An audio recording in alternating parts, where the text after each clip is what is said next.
Bonjour Julie. Bonjour Sandrine.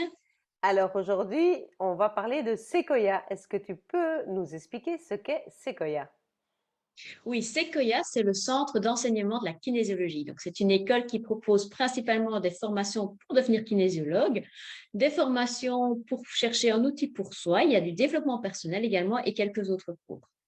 Ok, mais on va mettre le focus sur la kinésiologie, je pense, parce que ça intéresse pas mal d'auditeurs de savoir un peu comment ça se passe pour démarrer et pour devenir kinésiologue chez toi. Alors, pour être kinésiologue, en fait, il n'y a pas de prérequis. C'est la première chose à savoir. C'est pas parce qu'on va aller travailler sur le corps humain qu'on doit avoir un prérequis. Au départ, moi, j'étais prof dans la compta et l'informatique. Vous voyez, rien à voir avec le corps humain. Donc, pour devenir kinésiologue, il faut suivre une formation qui fait plus ou moins 600 heures. Dans ces 600 heures, il y a des cours qui sont vraiment très importants qu'il va falloir faire avant de s'installer. Il y a les cours d'anatomie, parce qu'on va quand même toucher un corps humain. On a un cours de psychocommunication, parce que là, on va travailler sur des émotions, et donc les gens vont déposer des choses, des bagages émotionnels, et il faut qu'on sache comment les recevoir.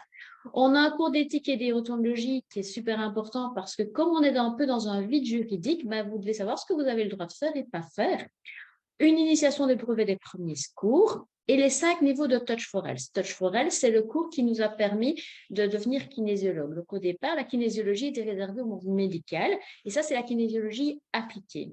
Et puis, John T, qui a créé le Touch for Health, a sorti la kinésiologie du monde médical et l'a ouvert au grand public et c'est devenu la kinésiologie spécialisée. Et donc, comme c'est notre base, notre essence, ben, il faut avoir fait les cours avant de se lancer. Vous n'êtes pas obligé de les faire, de faire d'abord les cours obligatoires avant de faire les cours à option.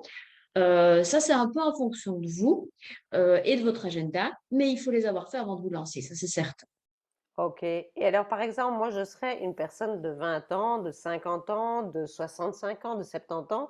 Est-ce qu'il faut un certain âge ou est-ce que c'est jusqu'à un certain âge? Comment ça se passe? Alors non, il n'y a pas d'âge enfin, il y a un âge minimum, mais il n'y a pas d'âge maximum. Donc habituellement, ce sont des personnes qui sont en reconversion professionnelle et qui sont dans leur, entre guillemets, deuxième vie de travail. Donc on est sur une moyenne de entre allez, 35 et 45 ans. Mais j'ai des personnes, j'ai des jeunes qui sortent des études et qui se rendent compte que ben, dans les études classiques, elles ne trouvent pas ce qu'elles veulent. Donc j'ai lu nos autres élèves qui ont 22, 23 ans, plus ou moins. Et puis, j'ai des personnes qui se disent, bah, OK, j'arrive à l'âge de la pension. Moi, passer ma vie à ne rien faire, ça ne me convient pas. Donc, j'ai envie de reprendre des études pour faire ça en indépendant complémentaire avec ce que la pension me permet de travailler. Donc, j'ai vraiment toutes les tranches d'âge. Ah bien, super. Eh bien voilà, je pense que vous avez un peu toutes les informations. En tout cas, si vous voulez connaître les heures, les prix, toutes les informations plutôt pratiques, ben là, je vous encourage vraiment à aller sur le site.